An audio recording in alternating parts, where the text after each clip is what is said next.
Le Grand Matin Sud Radio, 7h-9h, Jean-Jacques Bourdin. Benjamin Glaise, on en parle. Le Sénat, écoutez bien, va interdire, si c'est voté ce soir, dans son règlement, les cadeaux aux sénateurs de plus de 150 €. Oui, lorsqu'ils sont offerts par un lobby. Voilà, précision importante. Ah oui. Ce n'était pas le cas jusqu'à présent. Ces cadeaux devaient simplement faire l'objet d'une déclaration désormais. Donc à partir de ce soir, si c'est voté, eh bien, ils seront, ces cadeaux, totalement interdit. C'est le président du Sénat en personne, Gérard Larcher, qui a déposé cette proposition de résolution, proposition co-signée par la centriste Sylvie Vermeillet. Le texte a déjà été adopté en commission et ce soir, sans surprise, il devrait donc être voté en plénière, même si cette mesure fait grincer quelques dents. Sous couvert d'anonymat, un sénateur de la majorité fait part notamment lui de son inquiétude. Quand on veut des règles, on va toujours de plus en plus loin. Et d'ajouter, j'ai des collègues préoccupés par la nouvelle rédaction car elle est mal formulée. Voilà ce qu'il dit, inquiétude des uns quand d'autres veulent aller plus loin. Un amendement, par exemple, a été déposé pour interdire, pour étendre l'interdiction d'accepter les cadeaux de plus de 150 € aux personnes menant des activités d'influence pour le compte d'un mandant étranger. Alors on verra si cet amendement est voté ou non.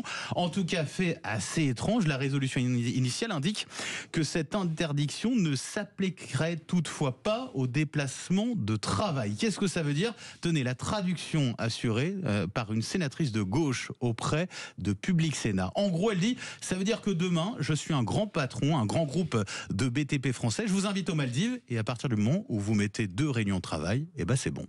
Voilà.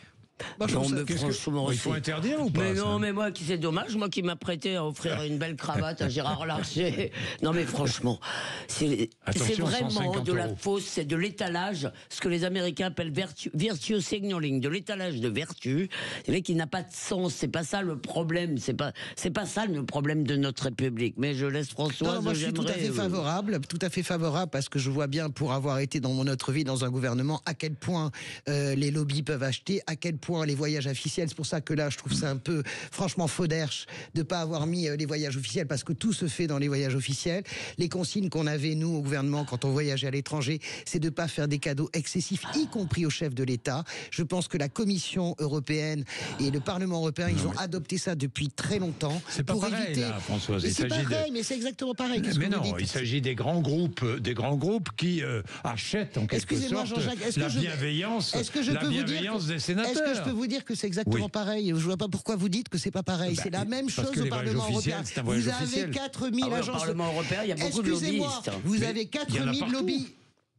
Vous avez 4000 agences de lobbying à Bruxelles, d'accord?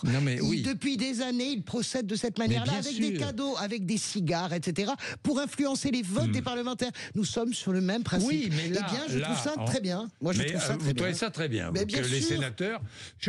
Non, mais en fait, j'écoute. Je ne dis pas qu'il n'y a rien. Je ne suis pas sûr, si vous voulez, que quand vous êtes sénateur, c'est pas parce qu'on va vous inviter à un bon déjeuner, j'espère, que... C'est autre chose, ça, c'est les cadeaux, c'est pas les déjeuners. Comment les voyages, c'est quand même un peu plus compliqué. Les Coïbas, quand on vous les Coïbas.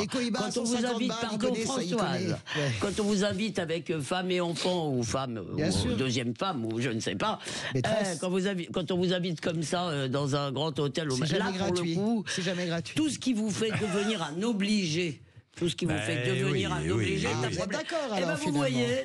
J'ai un peu changé d'avis. Là, je suis d'accord. C'est exactement la même chose. Françoise, écoute-moi. T'as changé d'avis grâce à ce que j'ai dit. J'ai entendu. J'aimerais bien que Françoise, elle arrive à parler non, mais moi, je suis... Alors là, côté, je peux vous dire, je suis assez intransigeant sur ces voyages. Personnellement, et vous le savez, les journalistes ont été très souvent invités.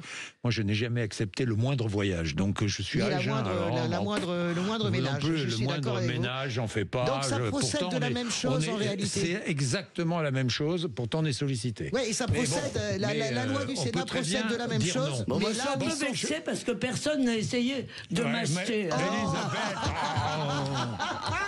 Elisabeth, bon. Allez, François-Noël Buffet est avec nous dans un instant, ministre auprès du ministre de l'Intérieur.